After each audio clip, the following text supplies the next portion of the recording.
I found out she was secretly recording our arguments to prove her point to her friends. I didn't get mad. I just started responding to her in perfect legal jargon. The confusion on her face when she realized what her evidence actually proved. I, 28 male, discovered something about my girlfriend Veronica, 26, that changed everything. Not in a dramatic, explosive way. More like watching someone slowly realize they've been building their house on quicksand. We'd been together for 2.5 years, living together for 1.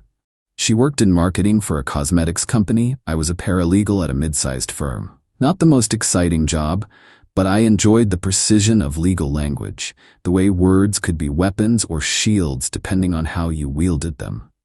Veronica always said my job made me too literal and boring. She'd complain I couldn't just have normal conversations without overthinking everything. Classic criticism, right? Except she had this habit of starting arguments about the smallest things. The dishwasher, the thermostat, which streaming service to keep. And somehow I always ended up being the bad guy. 3 weeks ago, everything clicked into place. Veronica was in the shower and her phone kept buzzing on the nightstand. Not trying to snoop, but the notifications were lighting up the whole room. I glanced over and saw a WhatsApp group chat called V's Evidence Locker. Evidence Locker? My paralegal brain immediately perked up. When she got out, I casually mentioned her phone was going crazy.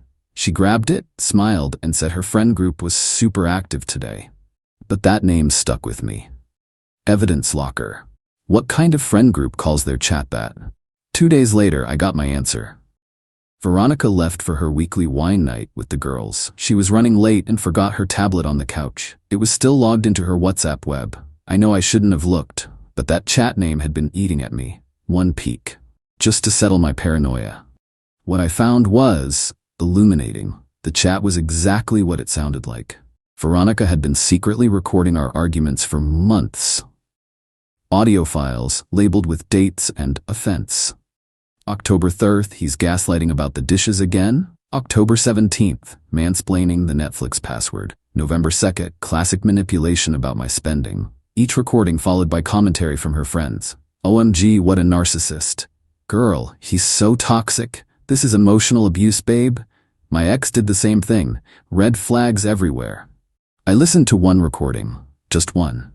It was from last week. An argument about her buying a $400 purse when we'd agreed to save for vacation. But listening to it, she'd edited it. Cut out the part where she'd agreed to the budget. Cut out where she'd hidden the purchase for 2 weeks. Only kept my frustrated reaction when I found the credit card statement. I sat there for probably an hour, scrolling through months of recordings. Every single one edited, cherry-picked, crafted to make me look like a controlling monster. The friend group eating it up, feeding her narrative, telling her she deserved better. The thing is, I wasn't even mad. I was fascinated. She'd built this entire victim narrative, complete with evidence, and her friends were her jury. But she'd made one crucial mistake. She'd never dated someone who understood evidence law. I closed the tablet, put it exactly where I found it, and started planning. The next morning, Veronica started her usual morning routine, complaining about something trivial to spark an argument. This time, it was about me forgetting to buy her specific oat milk brand.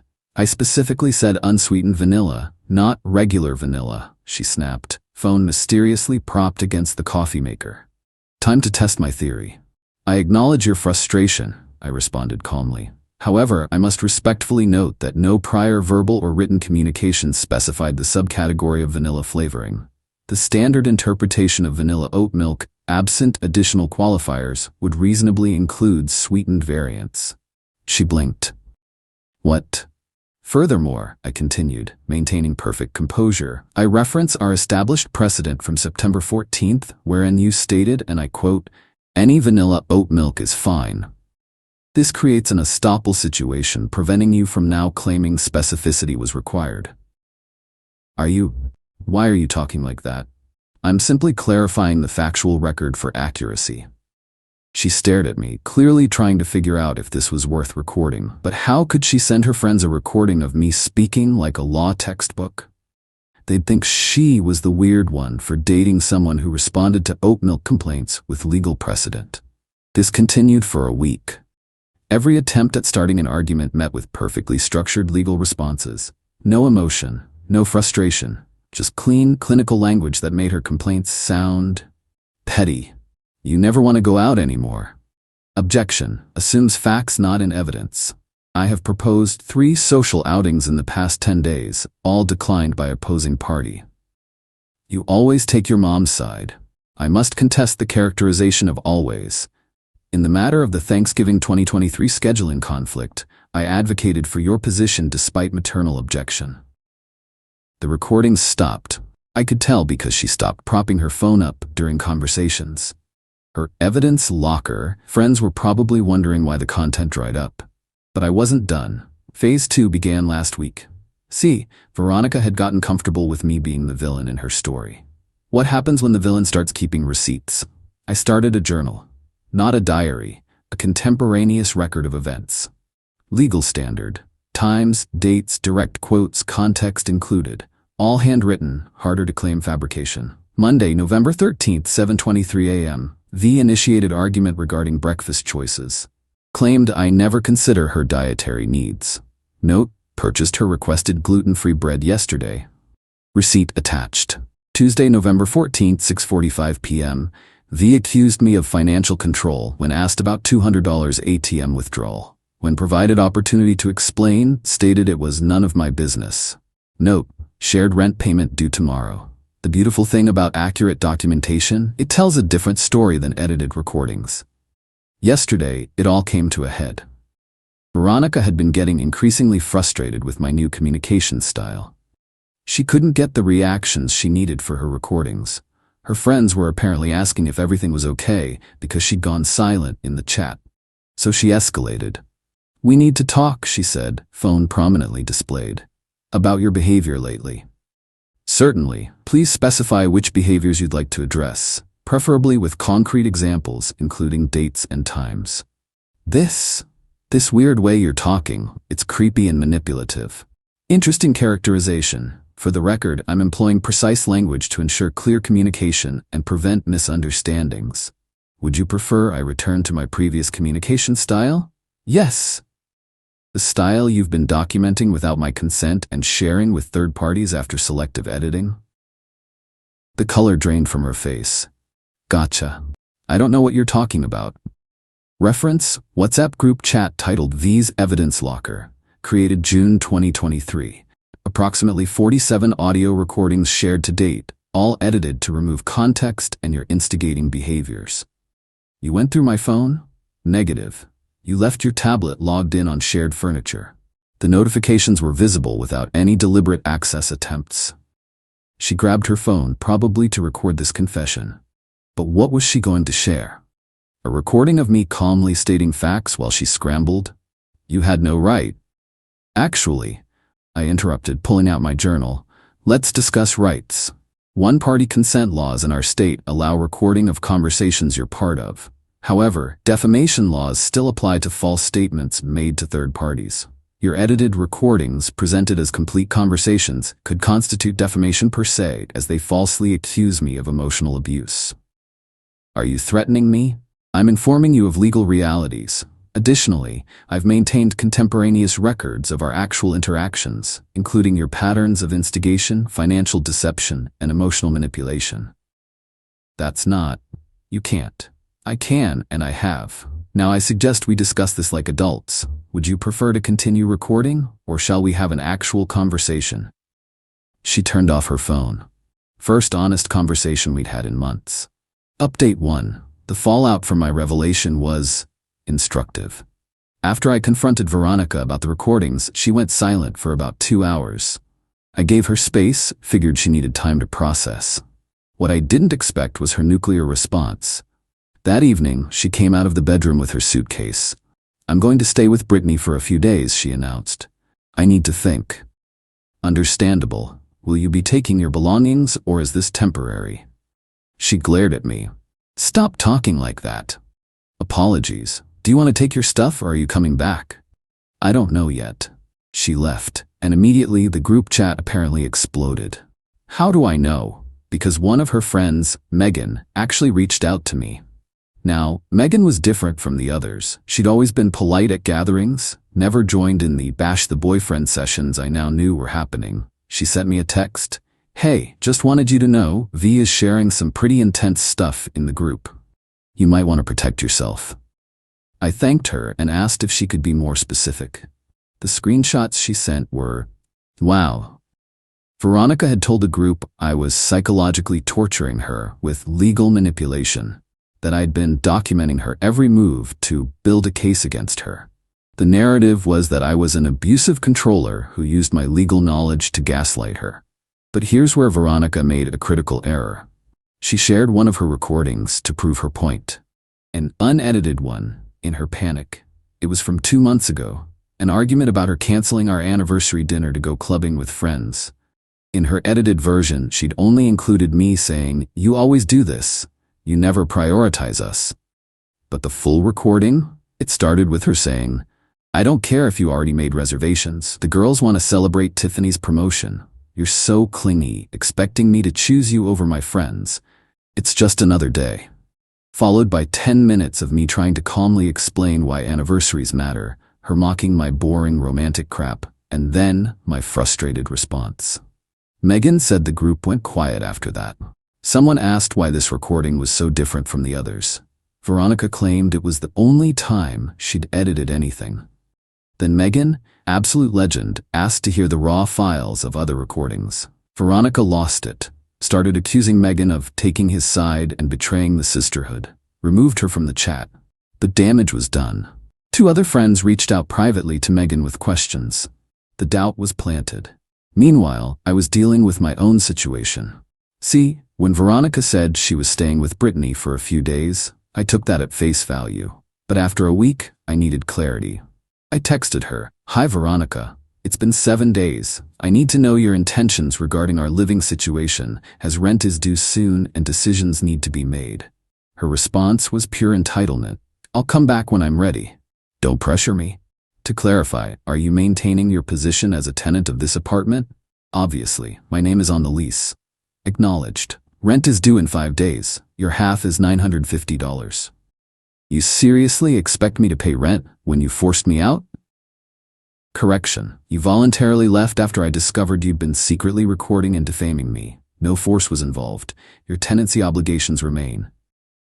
This is financial abuse. I didn't respond. Instead, I did something else. I contacted our landlord, explained the situation, minus the drama, just that my co-tenant had voluntarily vacated but wanted to maintain tenancy, and asked about my options. He was surprisingly helpful. Told me that if she didn't pay rent, I could pay the full amount and sue her for her portion. Also mentioned that if she'd abandoned the property for 30 days without payment, it could be considered lease abandonment. Good to know. Day 10 of her being gone, things escalated. Veronica showed up with Brittany and 2 guys I didn't recognize. At 11 p.m., demanding entry to collect her things. I opened the door but kept the chain on. "Good evening, I'm happy to arrange a time for you to collect belongings.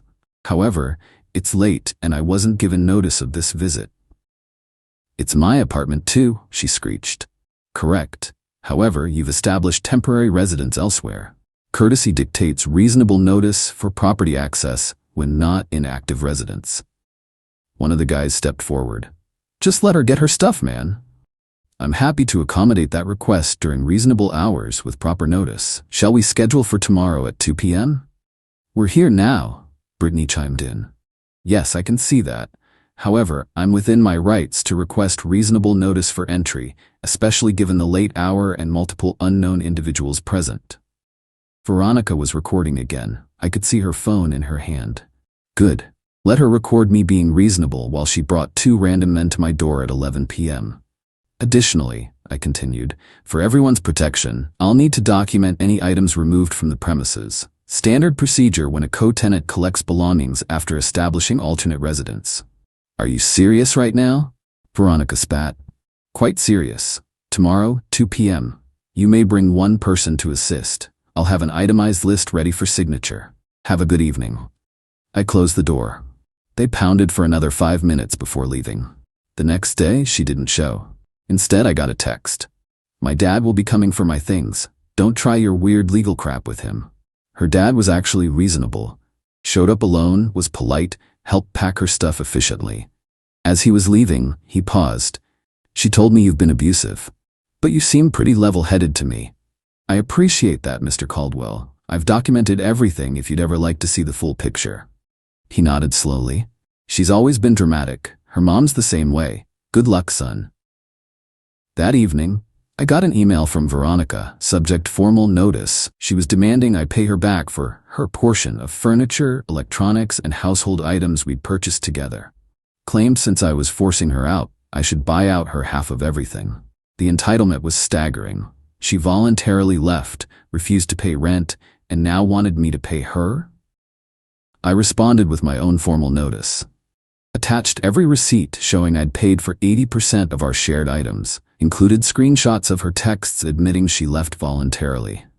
Cited state law on abandoned property and tenant responsibilities. Then I added one more thing. Please note, should you choose to pursue legal action, I will be compelled to submit to evidence all documented instances of your behavior, including but not limited to the 47 edited recordings you shared with intent to defame, your admission of financial deception, and patterns of emotional manipulation. I suggest we handle this matter quietly and move forward separately.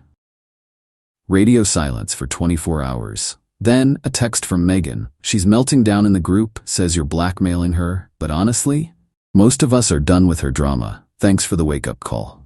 Good. The truth has a way of surfacing, doesn't it? Final update. So this is how it ends. Not with a bang, but with a whimper and a whole lot of paperwork. After my formal notice email, Veronica went dark for about a week. No texts, no surprise visits, nothing. Even her social media went quiet. I figured she was planning something, so I just continued documenting everything and living my life. Then I got a letter. An actual physical letter from a law firm. My stomach dropped for about 2 seconds before I read it. It wasn't a lawsuit, it was a settlement proposal. Apparently, Veronica had convinced her parents to pay for a lawyer consultation. That lawyer, after reviewing her evidence, aka the recordings, had some hard truths for her. Turns out, secretly recording someone for the purpose of mockery and defamation isn't exactly legal gold, especially when you've edited said recordings to remove context. The letter essentially proposed, she drops any claims to shared property, I drop any potential defamation claims, we go our separate ways. Clean break. But here's where it gets interesting. Attached to the proposal was a note from her lawyer that I don't think Veronica knew was included. My client has been advised of the significant legal risks of pursuing action given the circumstances. I strongly recommend accepting this mutual release. Translation. Your client is screwed, and we both know it. I took the settlement to my firm's family law attorney for review. Perks of working at a law firm. She laughed. Actually laughed. She recorded herself committing defamation repeatedly and shared it with witnesses, then tried to shake you down for money? Take the deal before she realizes how badly she's exposed herself. I signed. Send it back. Done. But Veronica wasn't quite done embarrassing herself. 2 days after the settlement was finalized, she posted on social media a long, dramatic post about surviving narcissistic abuse and finding her voice. No names, but obvious to anyone who knew us. The comments were not what she expected. Megan, bless her, commented, "Brave of you to speak up. Quick question though, weren't you the one recording him without consent and editing the files?" Brittany tried to defend, "Megan, victims do what they need to survive." Another friend, Carla, who'd been quiet until now, "Actually, I've been thinking about those recordings. Why were they all edited? And why did you kick Megan out when she asked for originals?" The post devolved into arguments. Veronica deleted it within hours. But the real karma came from an unexpected source, her job. Remember how she worked in marketing? Well, turns out her company has a pretty strict social media policy. And someone, not me, I genuinely don't know who, sent screenshots of her evidence locker chat to HR, including the parts where she'd been recording and sharing conversations that happened in our apartment while she was supposed to be working from home. She didn't get fired, but she did get demoted from senior marketing associate to junior coordinator with a matching pay cut. Suddenly that apartment she couldn't afford half of, really couldn't afford now, Last I heard through the grapevine, she moved back in with her parents. The evidence locker group chat disbanded after massive infighting. Megan and 2 others completely cut her off. Her dad told someone at their country club that his daughter needed to grow up. She's dating some new guy who apparently thinks her recording habit is toxic. Growth? As for me, life is peaceful, beautifully, wonderfully peaceful. I kept the apartment, got a normal roommate who pays rent and doesn't document our conversations. Started dating a fellow paralegal who finds my legal speak endearing rather than annoying. We actually use it as foreplay, kidding. Mostly. My firm promoted me to senior paralegal after my handling of a complex evidence review. Turns out, dealing with Veronica's manipulation tactics made me really good at spotting doctored documents and inconsistent narratives. The best part? I still have my journal. Every entry, every receipt, every documentation of her lies. I don't need it anymore. But there's something satisfying about having a physical record of the truth, especially when someone tried so hard to rewrite reality. Veronica wanted to build a case against me. She wanted evidence of what a terrible person I was. She wanted her friends to validate her victim narrative. Instead, she created 47 pieces of evidence of her own manipulation, defamation, and abuse. She documented her own downfall, edited it badly, and distributed it to witnesses. In legal terms, we call that hoisted by your own petard. In regular terms, play stupid games, win stupid prizes. I don't check her social media anymore. Don't care what she's doing. The opposite of love isn't hate, it's indifference. And I'm beautifully, legally, formally indifferent. Thanks for following along with this weird journey. Remember, if someone in your life needs to secretly record you to prove you're bad, they're probably the problem. And if you're going to document everything, maybe don't admit to editing the evidence. Court dismissed. She texted, "I'm not your therapist. Stop trauma dumping on me." I responded, "You're absolutely right." Then I started actually going to therapy and told them everything, including what she'd been hiding. Her lawyer's subpoena for my therapy records backfired spectacularly. Original post: I, 38 male, been married to Rebecca, 36, for 11 years. 2 kids, ages 8 and 6. The last 3 years have been rough. Lost my dad to cancer, my brother to a car accident, got laid off twice. Life was kicking my ass, basically. Through it all, I tried talking to Rebecca. You know, my wife. The person who promised for better or worse. But every time I'd start opening up about what I was going through, she'd get this look. Annoyed. Impatient. "Can we talk about something else? You're being really negative right now. Maybe you should talk to someone about this." 3 months ago, after I mentioned feeling overwhelmed about my mom's recent dementia diagnosis, she finally snapped. We were in bed. I just said I was scared about losing another parent. She grabbed her phone and started typing furiously. "What are you doing?" I asked. She showed me the screen, a text she was about to send me, while lying right next to me. "I'm not your therapist. Stop trauma dumping on me. It's exhausting and I'm done being your emotional support animal. Deal with your issues yourself." I stared at it, then at her. She hit send. My phone buzzed on the nightstand. "There," she said. "Now it's in writing. I need you to respect this boundary." I picked up my phone, read the text again. Something inside me just switched off. "You're absolutely right," I said. She looked surprised. "Really?" "Yeah. You're not my therapist." Message received. She smiled, kissed my cheek. "I knew you'd understand. This is healthier for both of us." The next morning I called around and found a therapist who took my insurance. Dr. Morrison, older guy, been practicing for 30 years. First available appointment was that Thursday. Update 1. My first therapy session was intense. Dr. Morrison asked why I was there. My wife told me to stop trauma dumping on her. "And how did that make you feel?" "Like I should probably be here instead of talking to her." He nodded. "Tell me about your relationship." And man, once I started talking, I couldn't stop. Not just about my dad and brother and mom, about Rebecca, about our marriage, about things I hadn't even admitted to myself, like how she'd been working late a lot, how she'd joined a new gym across town instead of the one 5 minutes from our house, how she'd started dressing differently, buying lingerie I never saw her wear. "Have you discussed these concerns with your wife?" Dr. Morrison asked. She said I'm not supposed to trauma dump on her. Observing changes in your spouse's behavior isn't trauma dumping, it's communication. Well, she's made it clear she doesn't want to hear about my feelings. He made a note. And how's your financial situation? That's when things got interesting. See, Rebecca handles our finances, always has. She's better with numbers. But when Dr. Morrison asked about specifics, I realized I didn't know basic stuff. How much we had in savings. What our monthly expenses were, where her bonus from last year went. I'd like you to do some homework, he said. Review your family's financial records, just to understand your situation better. So I did. And holy hell, our savings account had $3,000, down from $45,000 18 months ago. Credit cards I didn't know existed maxed out. A personal line of credit in both our names with $30,000 borrowed against it. But here's the kicker, her checking account, yeah, we have separate accounts plus one joint, showed deposits, regular ones, every 2 weeks, $500, sometimes more. From consulting. Rebecca doesn't do consulting, she's a marketing manager. I brought all this to my next session. How do you feel about these discoveries? Dr. Morrison asked. Like I'm gonna throw up. What would you like to do about it? I don't know, confront her, but she'll say I'm violating her privacy. You have a right to understand your family's financial situation.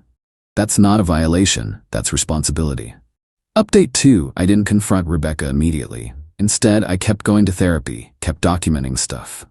Dr. Morrison was incredibly helpful, teaching me about boundaries, actual ones, not whatever Rebecca was doing, gaslighting and financial abuse. Oh, and those consulting deposits? I did some digging. They came from her coworker, Dimitri. The one she couldn't stand. The one whose wife had just left him 6 months ago. During this time, Rebecca was thrilled with the new arrangement. I didn't talk to her about anything heavy, didn't mention my mom's worsening condition, didn't share that I was struggling at work. She was living her best life. You seem so much better, she said one night. Therapy must be working. It really is, I agreed. What do you talk about? Oh, you know, my issues. Good. Keep them there. She had no idea that my issues now included documenting her affair and financial crimes. 2 months into therapy, I'd built quite the file. Bank statements, credit card records showing hotel charges, phone records with hundreds of texts to Dimitri, screenshots of her social media where she'd accidentally posted a photo from his apartment, recognized his ugly-ass coffee table. Dr. Morrison referred me to a lawyer. Not for therapy, for reality. The lawyer, Miss Rodriguez, reviewed everything. This is financial infidelity on top of actual infidelity. The debt she's accumulated without your knowledge, the secret spending, you have a strong case. What about the kids? Document everything regarding their care, who takes them to school, doctor appointments, who helps with homework. Easy. That was all me. Rebecca was too busy with her meetings and gym sessions. Update 3. Filed for divorce last week. Had Rebecca served at work. In front of Dimitri. The process server was a genius, asked for Rebecca and her supervisor to sign for a legal document. Dimitri came with her. Her face when she opened those papers? Priceless. But the real show started an hour later. My phone exploded. What the hell is this? I'm respecting your boundaries. You're not my therapist, so I found one, worked through my issues. Turns out you were one of them. You can't divorce me, I'm not agreeing to this. That's fine, court will decide. You're having some kind of breakdown. This is your grief talking. Nope, therapist says I'm thinking very clearly. What have you been telling them? Everything, including the $42,000 you've stolen from our family and your affair with Dimitri. Silence. Then that's privileged information? You can't use therapy notes in court. Actually, my therapy notes are my property, and they document my mental state during your affair and financial abuse. My lawyer says they're admissible. She hung up. 20 minutes later, her lawyer called. Not a text, not an email, a phone call. That's when I knew she was panicking. Update 4. Rebecca's lawyer, Mr. Hutchinson, tried to play hardball. My client demands 50-50 custody, the house, and alimony. Miss Rodriguez laughed. Actually laughed. Your client committed financial fraud and adultery. We have documentation. She's getting nothing beyond what's legally required. We want to see these supposed therapy records you're claiming document abuse. Absolutely. We'll provide them during discovery. Here's where it gets beautiful. Rebecca's lawyer subpoenaed my therapy records, thinking they'd show I was unstable, depressed, unfit for custody. What they actually showed: detailed documentation of Rebecca's refusal to support me emotionally, her exact words telling me to stop trauma dumping, my steady progress in therapy despite her lack of support, discoveries of financial irregularities that I discussed with Dr. Morrison, my consistent efforts to maintain stability for our children, her patterns of being absent from family responsibilities. Dr. Morrison's notes were particularly damning. He'd written, "Patient shows remarkable resilience despite spouse's emotional abandonment during multiple family tragedies. Patient's concerns about spouse's potential infidelity appear valid based on evidence presented. Recommend continued therapy and legal consultation regarding financial abuse." But the grand slam? Dr. Morrison had recommended I start recording conversations, legal in our state with one-party consent. I had audio of Rebecca admitting she needed space from my negativity to focus on herself, saying the kids were exhausting and she deserved me time with Dimitri, telling me my grief was unattractive and I needed to man up, discussing with Dimitri on speaker she didn't know I was home, how to hide money transfers. Rebecca's lawyer requested a meeting after reviewing everything. Update 5. The meeting was yesterday. Rebecca showed up looking rough. Designer bags under her eyes, if you know what I mean. Mr. Hutchinson started, "We'd like to discuss settlement terms." Miss Rodriguez smiled. "I thought your client wanted the house and alimony? We're willing to be reasonable." Rebecca cut in. "This is ridiculous. He's weaponizing therapy against me." "You told me to go to therapy," I reminded her, "not to use it against me in court." "I'm not using it against you. I'm using it to document the truth. You know, working through my issues like you demanded." She turned to her lawyer. "Can't we claim therapist-patient privilege?" That's not how it works," he said, looking tired. "The records are his. He can share them if he chooses." Miss Rodriguez pulled out the recordings. "Shall we discuss the audio files?" Rebecca's face went white. "You recorded me? You said I needed to deal with my issues myself. Documenting them was part of the process." "That's illegal." "One-party consent state," both lawyers said simultaneously. We played a snippet. Rebecca's voice, "Just transfer it from the joint account. He never checks it anyway." Too busy crying about his dead daddy. Even her own lawyer looked disgusted. "Here's our offer," Miss Rodriguez said. "You get 30% of assets after debts you created are paid. Supervised visitation with the kids pending completion of parenting classes. No alimony. You pay your own legal fees." "That's insulting," Rebecca screeched. "Or we go to trial," Miss Rodriguez continued, "where these recordings become public record, where your employer finds out about the theft, where Dimitri's wife's divorce lawyer gets copies of everything. Oh yeah, forgot to mention, Dimitri's divorce isn't final. His wife's lawyer would love this information." Rebecca looked at her lawyer. He shrugged. "Take the deal." Update 6. Rebecca tried one more power play. She went to my mother's care facility. My mom, who has dementia, called me crying. "Rebecca says you're leaving her, says you're sick in the head." I drove over immediately. Rebecca was there, playing the victim to the staff. "He's having a mental breakdown," she told the head nurse. "I'm worried about his ability to care for his mother." I pulled out my phone, showed the head nurse the texts. The "I'm not your therapist" message. The "Stop trauma dumping" text. "This is my soon-to-be ex-wife," I explained. "She's not authorized to make any decisions regarding my mother's care." The head nurse looked at Rebecca. "Ma'am, you need to leave. I'm family. Not according to our records. The only authorized contacts are Ryan and his Aunt Patricia." Rebecca turned to me. "How can you do this? Your mother loves me." "My mother doesn't remember you. She doesn't remember me half the time. But you knew that already. You haven't visited her once since the diagnosis." Security escorted her out. I spent an hour with my mom, who'd already forgotten Rebecca was there. We looked at old photos. She told me stories about my dad, thinking he was still alive. I didn't correct her. Some truths aren't worth sharing. Dr. Morrison and I discussed this at my session. "How did it feel, seeing her try to manipulate your mother?" "Like validation. Like every session we've had, every revelation about her behavior was justified." "You've made remarkable progress." "Yeah, well, I had good motivation. She told me to deal with my issues." He smiled. "And you did." Update 7 court date was this morning. Rebecca showed up with her whole squad, her sister Natalie, her mom Diana, and 3 friends from her book club, wine club. My side, just me and Ms. Rodriguez, and a banker's box full of evidence. Judge Curnow reviewed the settlement agreement. Miss Peterson, you're agreeing to these terms? Rebecca stood up. Your Honor, I'm being coerced. My husband weaponized therapy against me. How so? He used his therapy sessions to document private marital issues. The judge looked at her over his glasses. You mean he discussed his marriage with his therapist? Yes, and now he's using it in court. Ma'am, that's what therapy is for. Processing life events. It's not weaponization to document truth. Mr. Hutchinson tried damage control. Your Honor, my client feels the therapy records paint an unfair picture. Have you reviewed these records? Yes. Do they contain false information? Long pause. No, Your Honor. Then what's unfair about them? Rebecca jumped up again. He recorded me without my knowledge. Judge Curnow shuffled papers. In a one-party consent state, legally. But I told him to go to therapy to deal with his issues privately. The judge actually laughed. A short, sharp sound. Miss Peterson, you told your husband to stop sharing his emotional struggles with you during a time when he lost multiple family members? He was trauma dumping.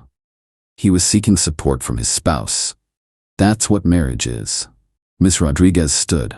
Your Honor, we have audio of Miss Peterson referring to my client's deceased father in extremely derogatory terms while discussing hiding money with her affair partner. Play it. That clip rang through the courtroom. You could hear a pin drop after. Diana, Rebecca's mom, stood up and walked out. Just left. Rebecca's friends followed. Even Natalie looked sick. Judge Curnow signed the decree. Divorce granted. Settlement terms approved as written. Miss Peterson, I strongly suggest you seek your own therapy. You're going to need it. Update 8. It's been a week since court. The fallout has been extensive. Dimitri's wife's lawyer did get all the evidence. Turns out the money Rebecca was getting from him was from his joint account with his wife. His divorce is now criminal. He's facing fraud charges. Rebecca's work found out. Small industry, news travels. She wasn't fired, but she was demoted. No longer has access to company finances. Funny how that works. The kids are doing okay. They're in therapy now too. Different therapist, Dr. Kim, who specializes in children of divorce. My 8-year-old asked me last week, Dad, why did Mom say talking about feelings is bad? She was wrong about that, buddy. Feelings are meant to be shared with people who love you. Is that why you go to Dr. Morrison? Yeah, and why you see Dr. Kim? Mom doesn't like Dr. Kim. Mom doesn't have to. Dr. Kim is for you. Rebecca's required to do supervised visits for now. The supervisor told me she spent the first visit on her phone texting someone. When told to put it away, she said the kids were being boring. Last Thursday was my session with Dr. Morrison. We've moved to monthly now. How are you feeling about everything? Honestly, free. For the first time in years, I feel free. No regrets? About the divorce? None. About documenting everything? None. My only regret is not seeing it sooner. You saw it when you were ready to see it. She created this situation, you know? Telling me to stop trauma dumping. If she'd just been a normal supportive spouse, you'd still be in an emotionally abusive marriage. He was right. The stop trauma dumping text wasn't the problem. It was the symptom. The problem was Rebecca. You know what the irony is? I said. She's been texting me constantly since the divorce, about her feelings, her struggles, how hard this is for her. And I haven't responded once. She's not my therapist after all. Final update. Been 3 months since the divorce was finalized. Figured I'd give one last update. Rebecca is living in a studio apartment. Dimitri ditched her once his legal troubles started. Her family barely speaks to her after hearing the recordings. She's in therapy now, court mandated for the custody arrangement. Her therapist probably needs a therapist after those sessions. She sent me a long email last week. Subject line. I understand now. It was pages of self-pity, some accountability, but mostly excuses. How she was overwhelmed by my grief. How she deserved happiness. How I pushed her away by being negative. The last line was, I never meant for you to actually change. I just wanted you to stop making me feel guilty for not caring. I showed it to Dr. Morrison. How does that make you feel? Like I dodged a bullet. A very expensive, emotionally devastating bullet. Any response planned? Nope. She was very clear. She's not my therapist, and I'm sure as hell not hers. The kids are thriving. They see Rebecca every other weekend, supervised. They come back talking about how mom spent the whole time on her phone or complaining about her apartment. Last visit, my 6-year-old said, "Mom told me not to cry because it's annoying. But Dr. Kim says crying is okay." Dr. Kim is right. I like Dr. Kim better than Mom. Out of the mouths of babes. I'm dating now.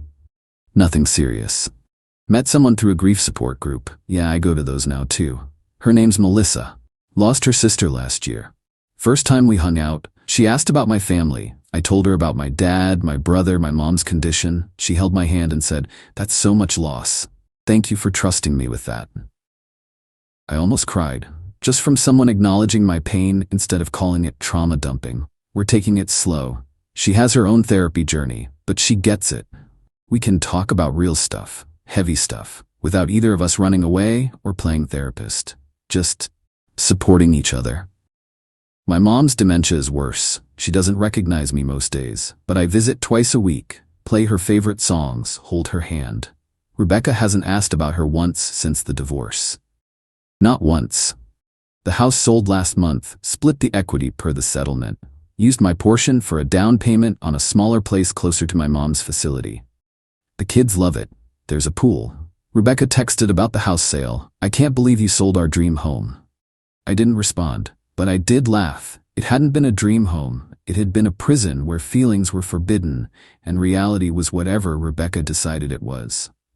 Dr. Morrison asked me during our last session if I had any wisdom to share from this journey.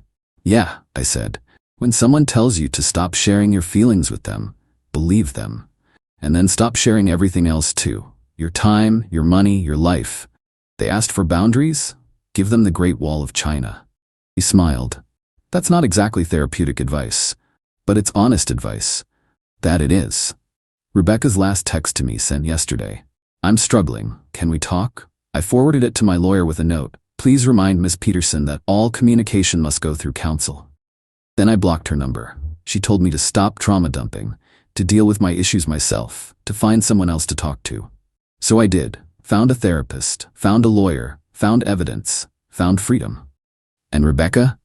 She found out that when you tell someone you're not their therapist, you better be prepared for them to find an actual one. Because real therapists? They don't just listen.